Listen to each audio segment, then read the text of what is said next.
नमस्कार। कथा है कि महाभारत का युद्ध चल रहा था और भीष्म पितामह प्रतिदिन 10,000 सैनिकों का वध करते थे, लेकिन एक भी पांडव को खरोच तक नहीं आता था। इस पर क्रोधित होकर दुर्योधन हर दिन संध्या में उनसे झगड़ा करता था कि तुम्हारी मनसा क्या है, एक भी पांडव को खरोच नहीं आता है, इतने बड़े पराक्रमी हो। इस पर क्रोधित होकर भीष्म पितामह ने 5 बाण निकाले और प्रतिज्ञा ली कि अगर मैं कल जीवित रहा तो 5 पांडवों का वध कर दूंगा। दोनों शिविर में इन बातों को लेकर हाहाकार मच गया। द्रौपदी जी श्री कृष्ण के पास गई, कहा सुना माधव? तो उन्होंने कहा हाँ सुना तो है।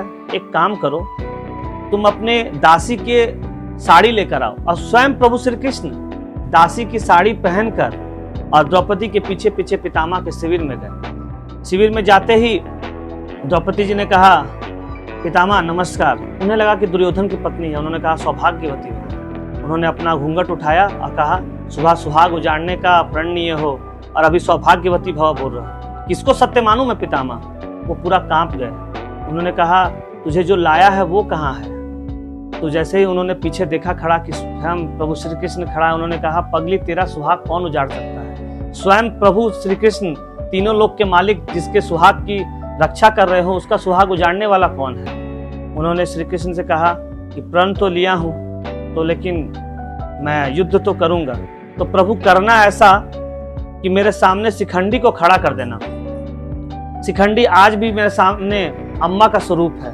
मैं उसके ऊपर बाण नहीं चलाऊंगा। और जैसे ही मैं उसके ऊपर बाण नहीं चलाऊंगा उसी समय अर्जुन को कहना कि मुझे बाणों की सैया पर सुला दे।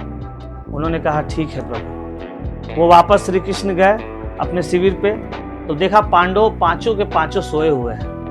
तो उन्होंने उठाया, कहा अरे भीष्म पितामह ने प्रतिज्ञा ली है कि कल तुम 5 का वध कर देंगे और तुम लोग सोए हुए हो। तो अर्जुन बोल रहे हैं माधव, जिसकी रक्षा आप स्वयं कर रहे हो उसे किस बात की चिंता? आप देखो, आप सोचो, सिर्फ विश्वास, प्रभु पे विश्वास मात्र से बिल्कुल निश्चिंत हो गए वो लोग। और हुआ भी ऐसा ही।